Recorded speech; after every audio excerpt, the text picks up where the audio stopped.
Welcome to Mediumship Sparks, where we connect more deeply with spirit and source and follow the sparks of insight and inspiration that bring us greater awareness, healing, and just more flow into our lives. I'm Noelle Deane, intuitive medium, licensed therapist, and your host. A quick note before we begin: this podcast is for educational purposes only and provides general information. It is not medical or psychological advice and is not a substitute for care from a licensed health professional. I'm so grateful we get to step into this together. Let's dig in. Oh, big sisters are wonderful. So I feel very fortunate. That's a nice note to start on. I have an older sister. I never called her my big sister. And empath alert, she passed about 2 years ago, but we have a better relationship now than we ever did. So I do feel for the first time like I have that big sister feeling, and it's very precious. I know that it's hard, and what a lovely position for you to be in now. I'm sorry that your sister is no longer here on this plane, but the fact that you have a relationship with her and feel closer to her than ever is a gift within itself. Oh, absolutely. I rebooted my podcast last August. It was her 1 year anniversary of passing, and she was my first guest. It was interesting. Before that, when we connected, there was always a supervisor of one of our grandmothers who would always be Interesting. there. There was one reading I did with somebody, and their mom had clearly had some mental health issues, more like personality disordered, so deeply seated stuff. And she showed up with a supervisor, like her best friend from life that the client knew very well and trusted. And I was Interesting. like, huh, yeah. And I remember I was at my mom's house. I flew there to let her know what had happened. Neither of us were in touch with my sister for many years. I remember connecting with her, and my grandmother was there, and I just saw the word supervisor, and I was like, okay, that kept happening. But then the 1 year mark, things had changed. My sister made it clear that she has worked on her healing very intensely so that we could do some of this work together. That's so nice. And that she was able to communicate that with you. Sometimes the healing is done after they leave, Yeah. but you're still here. And this is maybe part of the work that you're here to do in this lifetime. Oh, So sure. Yeah. how interesting. The families that we come from are, I always say that my kids are my greatest teachers, but my family, they've taught me a lot. And I feel really grateful for the family that I've had.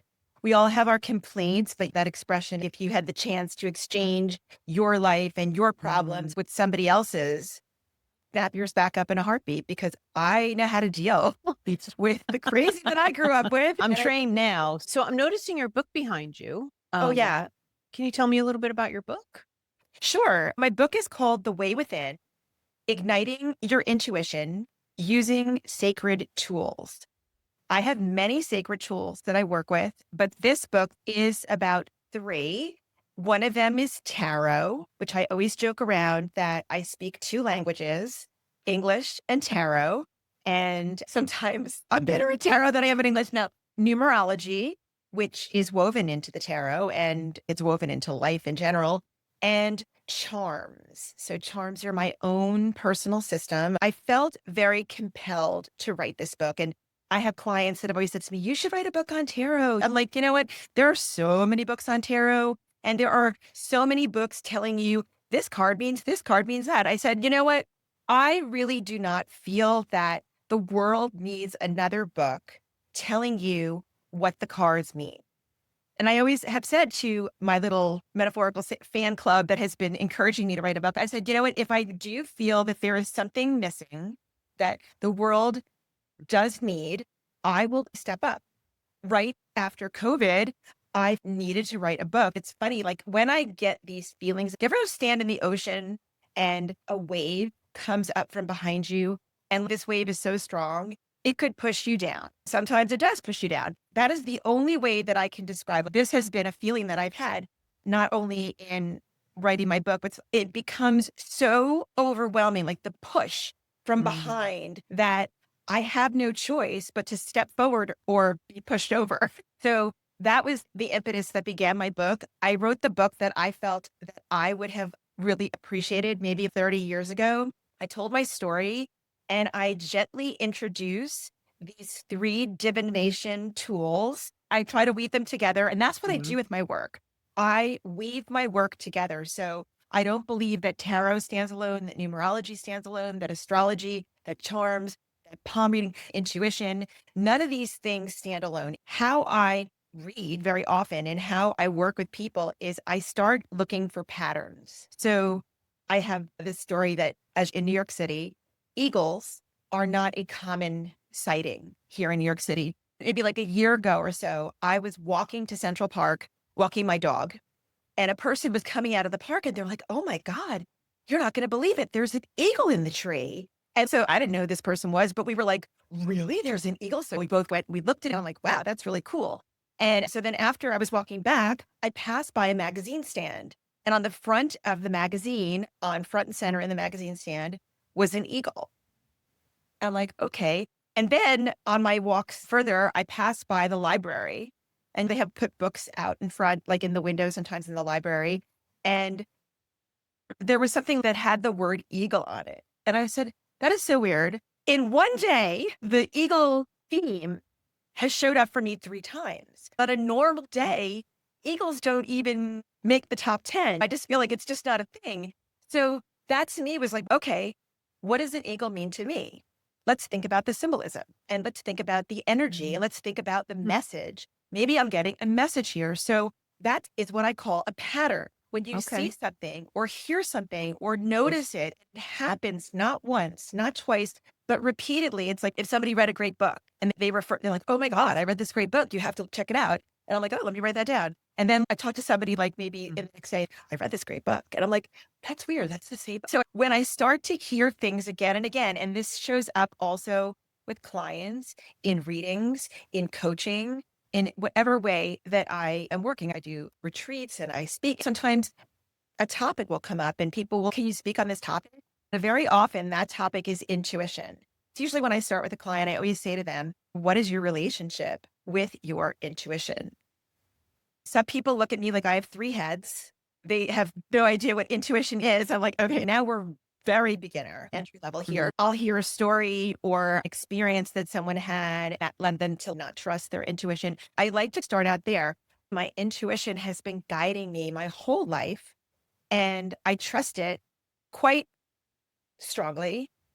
And one thing that also is a through line with me is I bring a lot of curiosity. I'm always curious. Why are people the way that they are? How did we become cynical? Or how did we become untrusting? Or how did we become angry or mean or resigned to this is the life that I have to live? To get back to my book, Mhm. what I was trying to do is explain how these tools can bring you back to yourself. They can show you who you are. They can remind you who you've been. They can connect you to your past. They can help you create a clear path to your future. And they can be so fun, engaging, insightful, and magical. And I can add a million words to this.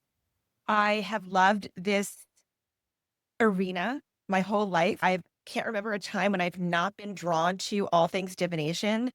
And I wanted to share it with people in a way that made it bite size and easy to understand. So each of the introductions, I introduce the tarot, I explain how I got into it. I weave a few funny stories from my life into it so they can see that I'm human. I've had challenges too. Just because I have intuition and I can read all these modalities doesn't mean that I always take the right path or have the correct answer. I'm learning like the rest of us. I end each chapter with exercises and journal prompts. There's a QR code within the book because I've created PDFs. If you want to dig deeper, here's something you can do. Go to my PDF file. There's more about this available to you. If you're still figuring out what intuition is and going deeper might put you over the edge and send you running for the hills because it's too much, then not now. That was the impetus to write the book. And that was what the book is in the world. It's a lot of me. It's my personality. People have said that have read it. They say, it's like you're sitting next to me speaking to me. And that's exactly what I wanted it to be. So that is where it came from. I love that you add these extra PDFs and links so people can really go even more in depth. And your website, I saw blogs about tarot cards. So cool to read. I'm not going to remember the name of the card, but you were saying that there was a client who looked at that and said, "Oh, great, the patriarchy." And you're like, hold on. And you talk about this very different way to interpret the cards. I have friends who use tarot as a prompt, but really go off on their intuition. There can be a lot of creativity that gets applied when you use tarot. I love that you're talking about the culmination of all these skills and tools that you have and how they come together because you're a whole person. You examined these different tools because you had the genuine curiosity to figure out, what can I do with this? And then it all blends together. When you're talking about patterns, it's interesting that you call them patterns because I think some people might look at those things like the eagle is a great example and just consider those synchronicities. But when you use the word pattern, it almost sounds a little bit more legitimized in my ears, at least. I wouldn't have thought of saying it that way. That's a brilliant way to say it because it is how it shows up. It is actually a pattern. Synchronicity adds an extra woo factor, and you can discount yourself if you're not sold on following the lead of these patterns or synchronicities and seeing something's going on that I'm seeing 3 eagles in one day in New York City. It's true. Some people have been brought up to that this is the devil's work, that this is nobody Sure. follows this. If people are skeptical and they are not interested in going along with my thought process, I am not here to twist arms and convince people that they should believe things that they Yeah. don't. I don't walk through life looking for ways that my woo or that my insightful or intuition spidey skills can be used. I lead with curiosity. I lead with, oh, that's really interesting Mm. that this thing happened. And instead of shrugging it off and acting like it's not a big deal, I'm just like, but what if there was a message with that? What could I do with that message? Again, some people see things and they think a certain way. The card might have been the Hierophant. Okay, the Hierophant is one of my birth cards. You have one birth date in this lifetime, and you have one set of birth cards that come along with your birth date. And once again, how you find that is through numerology. And all of the birth cards, except for one, are 2 cards. So the sets are 2. And so the Hierophant is one of my cards.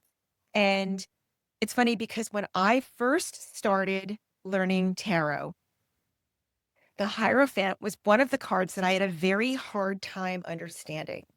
The first deck that I read was a mythical tarot deck. It was called the Mythic Tarot. Every story in the deck was a myth. So the story of the Hierophant in that deck was the story of Chiron. He was a half man, half beast centaur. And what happened was he was shot with an arrow that hit his Achilles tendon and he couldn't heal from it. So he was the wounded healer. He could no longer do what he did out in the world because he was wounded. So he began to teach. The lesson of the Hierophant is teaching from our wounds. And everybody comes to this work differently. My first teacher used the mythic deck, and I was in awe of all these mythological stories. The Hierophant really stayed with me. It was so interesting. It's like the things that you are challenged by in the world, the things that have wounded you, are the places where the light comes through. And that is how you are meant to shine in the world. And it just really stuck with me. I hate to tell people, no, that's not what that card is about. When people say to me, what are the rules with reading tarot or numerology or charms or whatever? And I like to say, the rules are, there are no rules. If you want to travel on an airplane, you have to go through security. There's just no way around it. If you want me to tell you the secret to getting into the airport without having to go through security, I don't have that trick. I don't know that way. If you are just looking to read a card and something comes up for you in the card, then go with it because that is your intuition talking. I do not want to push anybody down or stunt anyone's growth or stop their wheels turning. I'm looking to encourage people to use every part of themselves in delivering the message. So if you think that's the patriarchy and something came up in you, what I would say is, that's interesting. Now I'm curious. Tell me more. I'm not saying that's not true, but let me add on that for you. Like in the world of improv, it's a lot of yes and. I'm a certified life coach, and a lot of what we learn in coaching also is to do the yes and. Another thing that I blend together is my coaching and my use of divination. So when people say to me, oh, that's the patriarchy, I'm like, yes. And what else is it? What else do you see? And what in the image brought you to that decision? I'm always very interested by what people point out and notice. A lot of times when we're young, that's when our subconscious mind is formed. When we are taught to think a certain way, unless we do like a reboot on our internal systems, we bring those thoughts into our adult life.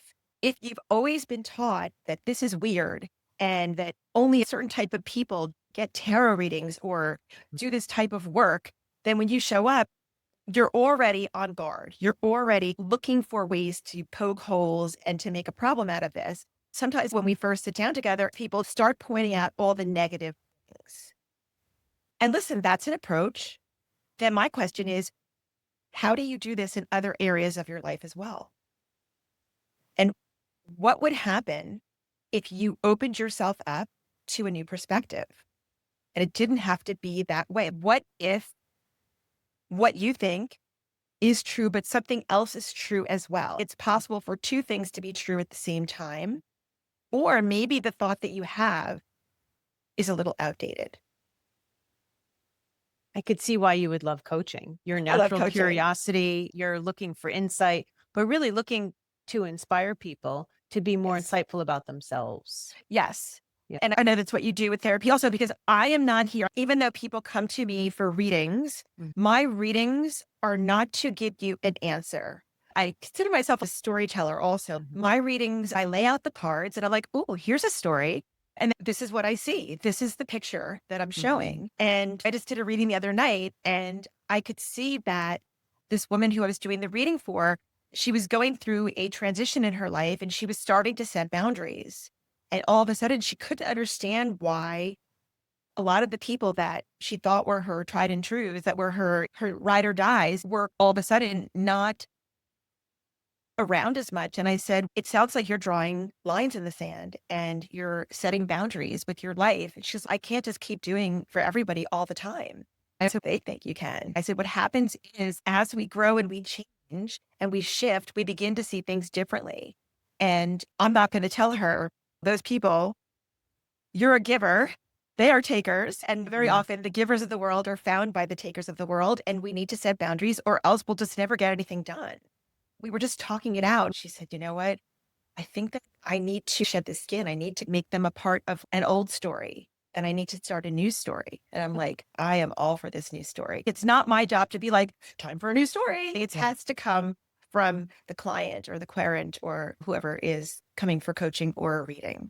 I can appreciate that, supporting people with self-trust. If you provide answers and people think you have access to better information than they do because you're tapped in, then it would be easy for them to keep coming back to you for those answers. You're looking to help people in your interactions be more expansive. And now you're bringing it back to supporting people, but not giving advice or telling them what to do or being directive, because that's about you. And that's a power trip that we never want to be on, because we do want to support people to have a much better sense of their own Agency.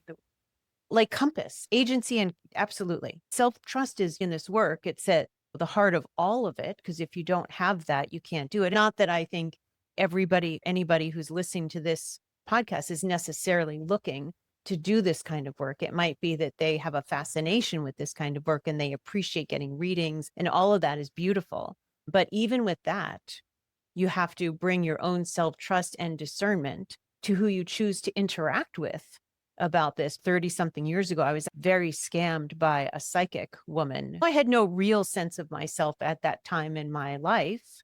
The idea of trusting myself would not have even registered. So I had learned through fire. I had to do a lot of rebuilding since. to be somebody who trusts myself. You said something earlier that's sticking with me. Is it okay if we talk a little more about you? You were talking about your intuition and you said you trust it quite strongly. I noticed that you didn't say, I completely trust it. I trust it. I do trust myself very well. I have a feeling for things. I have instincts and feelings for things. I lean into my intuition. I have my husband, children. Sometimes the decisions that I make needs to be a group decision or not completely my own. Another thing is that sometimes you get put into a situation that you have never been in before. Sometimes I don't know the right thing to do because I have no foundation or track record or basis Context. or Context, exactly. even. There's no Yeah. context. So in those situations, I have to lean into other things. So I don't say that I trust it implicitly because when I don't know something, you have to go in and just be like, all right, I'm going to fly by the seat of my pants. I'm just going to have to be in the moment and see what happens. When I was in my 20s and even in my 30s, I would freeze. I really did not like being uncomfortable. One of the things that really opened me to being uncomfortable was my coaching training because nothing changes if nothing changes. So I have begun to lean into the discomfort. I begin to be comfortable being uncomfortable. And that has definitely had its upsides. I have to say, I feel very grateful that I have had this training. Sometimes I don't know where my feet are going to land. And because I've done it a few times and I've landed on solid ground, I now feel more comfortable doing that. Sometimes that works. And sometimes you're like, okay, we're going to have to do it again. We'll try it again. That's why I trust it strongly because sometimes it's not always about intuition. Sometimes the thing that feels very intuitive is the safe thing, not the right thing. On your website, you talked about anxiety versus intuition. And anxiety has an urgency to it, and intuition doesn't. What you're also talking about is this deeper layer of actually being just a human being. You have your way that you want things to unfold, and when they don't, it can be triggering. And with intuition, this is why it's easier to do readings on other people. You can be neutral. But when you have children and something comes up that provokes some anxiety about your children, because how would it not? There's a lot of factors all happening at the same time. Nobody's above being a regular human being. And there are times when it's hard to discern when you're feeling that trigger. It's hard to discern intuition from anxiety because maybe the pulsing in your body is just loud. And then how do you try to, when you're triggered like that, remove the energy of the anxiety? Maybe not let go of the concerns because they're legitimate, but the energy or the vibration that doesn't support you, trying our best when we can to try to let that go. But it can be really complicated. It is complicated. And do you find that underneath, I feel like the anxiety is like very much like chest breathing, shallow. Another little tool that I've begun really working with a lot is your body. Your body has the answer. I have a little exercise that I give clients or in speaking engagements. And this is very simple. We can do it right now. I think that what happens is we often say yes to things that are truly no's Mm. in our lives. And we waste a lot of our time and our energy. And then we're very frustrated because we're locked into things that we don't want to be doing. So, Noelle, I want you to tell me something that you love more than anything in this world. It lights you up, it makes you smile, and it's always a yes. What is something that is always a yes and you love it? The only thing that I could picture is my cat. Yes. Cupcake. So it's cupcake, and you're smiling right now for those that can't see your face. So tell me, Noelle, the idea of cupcake and when you see her and spend time with her, how does that feel in your body? I've never thought about this. It's like I can feel the love oozing from me. And it's such a beautiful feeling. Hmm. Wonderful. So cupcake, your cat, Hmm. is what I call your full body yes. That is what yes feels like. All right, now I'm just going to give you a different scenario. Yeah. Neighbor next door comes knocking on your door. Is like, Noelle, listen, I have this really big, stinky bag of garbage. It's so heavy, I can't even move it. And it's stinking up my house. I have to get it out and I can't drag the bag by myself. Will you come and drag this awful, stinky, heavy bag of garbage with me out to the curb? Like right now. Tell me, how does this new little offer sound to you? I would say yes, Of but course. I would be grossed out, hyper aware of all of the ick factors about it. A lot of times when people approach us and they're like, "Hey, can I give you this work project that I don't have time for? Can I just dump it on you? Or will you run the carpool today?" People ask for things. And in general, we feel bad saying no. Your gut is, okay, I'm getting a little nod here. I'm feeling a little bit of resistance. Like your body is telling you, but your mind overrides you. And if you were a good neighbor, or if you were a good colleague, or if you were a good friend, you would say yes. We say yes to things that we don't want to do. This exercise is saying when you are asked to do something, I understand sometimes for family or for work, you just got to take one for the team and buck it up and do the thing. But for the most part, for your free time and for how you want to spend your days, if somebody asks you to do something and it doesn't feel like cupcake, then it's a no. I'm a believer that our bodies have the answer. I also believe that it is sometimes hard for us to listen or do the thing that our body is telling us because our mind logically is doing the math, so to speak, and saying, "Am I going to be judged for this? Am I going to be labeled something? Am I going to not be invited back again?" Or whatever it is that you are worried about.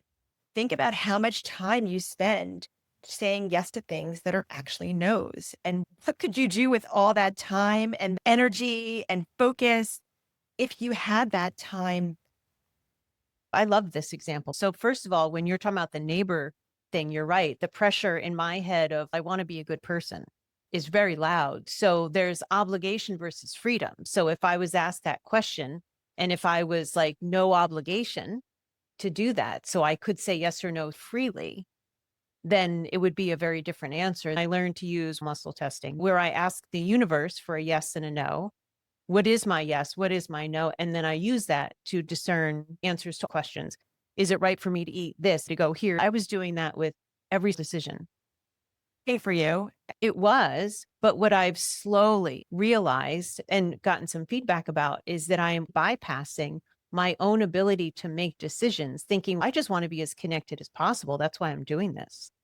But I was bypassing the me that I still had to learn to trust on an even deeper level, because that's been a huge part of my journey. So I was bypassing myself. And so I am just now starting, I'm going to call it now the cupcake test, where I'm not asking somebody outside of myself to make the decision for me. And I am feeling in my body, which is really a very different process. Right?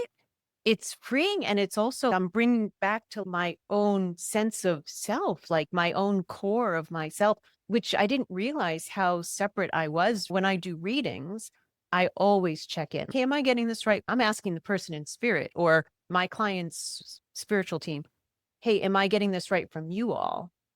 But when it's something for myself, I'm training myself to do exactly what you described. And I love the cupcake test. I hadn't thought of it that way, but you're right. We do feel it. Know Much what a yes feels like. you feel it in different places in your body, but it is a lot clearer. But you have to be willing to listen. And not everybody has trained themselves that way or might even feel safe doing that. And so often we want validation for the decisions that we make. And we look to other people to give us that validation. Who are these people that we're even seeking out approval from? Yes, exactly. On Yeah, that. decide if you want this or not. Yeah, I'm with you on this self-trust journey. It's huge for every area of life. And you also talk on your website how women are socialized to be more collaborative than self-focused or self-referencing in this kind of way. We are looking to please people work with other people, accommodate other people, coming back to ourselves as if we are the authority of us. See, like you were saying, So not many what women put themselves last on their list. They're putting everyone and they're getting everything done for everyone, which is Mhm. why at the end of the day, their battery is on empty. I think safety for women is number one. Yeah. So if I don't feel safe somewhere, Mhm. then I don't want to be there. That's a big topic. Yeah. And I never thought of it quite that way, but that is spot on. I feel like I'm telling you too many memes. You're like, I spend all my time with while Oh, watching memes. please. I'm knowing all of them so far. So keep. There is a meme, a world with no men. And then the husband says to the wife, who would protect you if there were no men? And she said to him, who would I need protection from? It's you are the people. As much as I love my husband, there's a lot of men that are predators out there. That's a very big topic, a very deep topic. The need to feel safe and what you're willing to do. And some people give that away. When I describe the act of people pleasing and overgiving of yourself, and a lot of women are like, yeah, that's what I do. And I'm like, who does that for you?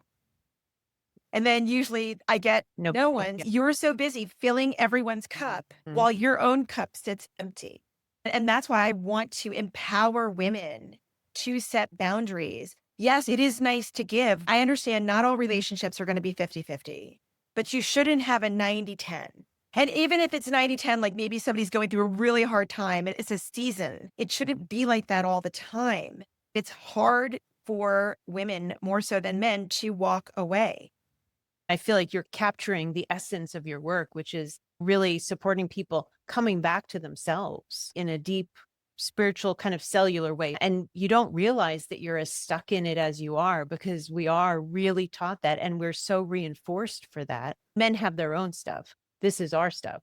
Creating that we're a good person because we sacrifice or whatever we've got in our heads that we were taught implicitly or explicitly to be that way, to be thought of as a good person, to think of ourselves as a good person. We can have a lot of shame when we're not overgiving or over compromising. There's a lot of obstacles to traverse to have that deeper sense of self. I want the clients that I work with to have a relationship with their discernment.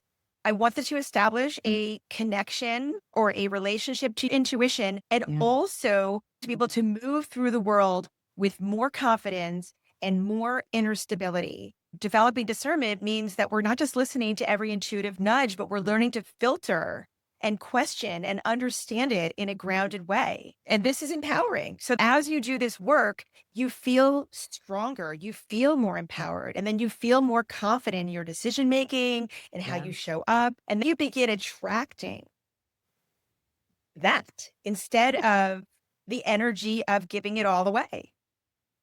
What you're describing is being truer to yourself. Yes, authentic. And It's like, yeah, and just like anything else in the world, if you want to have a stronger relationship with your intuition, if you want to be more discerning, just like going to the gym, your intuition is a muscle. How can we be better at anything? If you want to be a better cook, you're going to have to burn a few dinners and then you're going to figure it out and then you get better. You have to be bad a little bit before you can be better. If you want to strengthen your intuition, we all have made bad decisions. And once again, like you were scammed by that psychic when you were younger and you were a trusting person. You were likely brought up to believe that people are good and that they're not going to scam you and hurt you. But unfortunately, you make your way out in the world and you find out that's not completely true. Sometimes we have to learn the hard way. And I'm sorry that your situation was really, it was a thing. It really hurts. I feel as yeah. though that is how we get stronger. That is how we get Mhm. better. I am a big believer that in life, there is no failure. We either win or we learn. If you get knocked down, pick yourself up, dust yourself off, keep going. That is how we turn our situation around. So it's like you can't get down on yourself. You need to be your biggest fan, your biggest believer. You have to also be willing to change the script, this internal script, because a lot of clients that I work with, they come in and they're like, maybe I shouldn't have gotten the job, or maybe I deserved to have that happen to me. I'm like, wait a minute. You're playing for the wrong team here. We need to change this. And I feel like one of the ways that we can do that is by being very honest about forgiving ourselves for what we didn't know at the time Mm. and being willing to learn. in a new way about how we can be different the next time. And to keep going. Like, it's ironic that I turned into an intuitive medium after I've made a lot of peace many years later. I'm not in the pain of the situation. I've made a lot of peace with what happened and what I've gained from it. But it's easy sometimes when you get burned, like somebody who really falls in love for the first time and they get their heart broken and they may never be willing to take that risk again. That's the opposite of the learning part. About being uncomfortable. People are like, wait a minute, Yeah. that really hurt. I did not like that. I don't want to do that again. And then what they do is they close for business. We're not doing that again, kind of thing. And for me, that makes me really sad when people are unwilling to go that extra mile for themselves. I'm like, this is in service of you being the best version of yourself. And what if your story could change somebody else's life? What you learned. So it sounds like you have paid a lot of karmic debts. You have learned a lot from your mediumship work. Have you ever had a conversation with your younger self? Are you able to access your younger self and share wisdom with each other? I haven't really dug into that very much. Is that part of the work that you do with people, is to encourage them in that way? There's that little me exercise, finding that little girl in you before the world tainted the way she moves through it, and before people lied to her and made her feel less than. Let's tap into that, because sometimes that is where the power is. I am looking for, where were you in your life when you last had that feeling? Because we have to go in and undo. When I pass by an old tree in New York City, they have these iron grates over the trees. And sometimes the tree roots and the iron grate are one. You will never separate these two. It's just grown that way. And sometimes what happens is our wounds become part of the fabric, and separating ourselves from these old patterns and these old thoughts and these old ways of being is hard. When I work with people, I will walk next to you. I will not leave you. However, I cannot want this for you more than you want this for you, because I'm walking my own road at the same time that I'm walking with you, and I'm doing my own work. And I've been here before and I know how to do it. I will not do it for you. I don't want to give people answers. I want them to figure it out, because I don't expect them to be with me for the rest of life. I want to give them tools, and I want them to finish working with me, leaving with a big old toolbox full of ways that they can handle whatever life throws at them. Of that. All you can do is love them. My original tarot teacher, the one that I was learning the mythic tarot with, she said to me, you must do this work coming from a place of love. I understand that some people don't even want to be loved. Some people come to you and they don't even see themselves as lovable. I treat my clients like I love them and I want the best for them. I'm available with an affirmation and a question to redirect them, but I really do want them to do it for themselves. That's ultimately the goal. And when you're talking about supporting people, holding their hand through these experiences, but also that you're walking your own path, one of the things that's so crucial in this kind of work, but you're talking about coming from a place of love and integrity, but also that unconditional positive regard that you have for people, that you want the best for them, and it's their path. And you can't walk it for them. You can't push them down it. You are not the wave that's supposed to slap somebody down to make them change. They have to want it for themselves, because the next time they step into a ditch or a hole or something, they need the tools themselves and the will to pull themselves out of that. And you can't make somebody have that. They have to find that within themselves. It's definitely a journey. And I love this work. I love seeing people finding themselves, seeing themselves, recognizing themselves. It's working for all the people that you've helped. You have a count on your website of how many sessions you've had, how many happy customers you have, and it's in the thousands. I love this work. I feel so privileged that I get to do this work. As it's like people come and they tell me things they've never told anyone before. And I acknowledge them and I'm so grateful for them. And I feel as though, see, you told someone and we're both still here. It's okay, kind of thing. And I think that people get very scared. And what I want them to know is they're not alone and that they don't need to be afraid to be themselves. I can hear your passion and your love you infuse in working with your clients. How can people find you, Dina? Give us your contact info, your website. I'm Dina Berrin. My website is dinaberrin.com. I did self-publish my book. So I'm on Amazon and the book is The Way Within, but you can put my name in, Dina Berrin, and you can find it. There is a link for it, I think, on the front page of my site, but I'm on Instagram as Dina Berrin, also on YouTube as Dina Berrin. I have a lot of videos. I've done individual videos for almost every tarot card. And then I talk a little bit about numerology. Anyone has pulled a card and they are like, what the heck? I try to break it down into layman's terms with like little bite-sized pieces. I don't talk to you like you have a tremendous amount of knowledge and background in the tarot.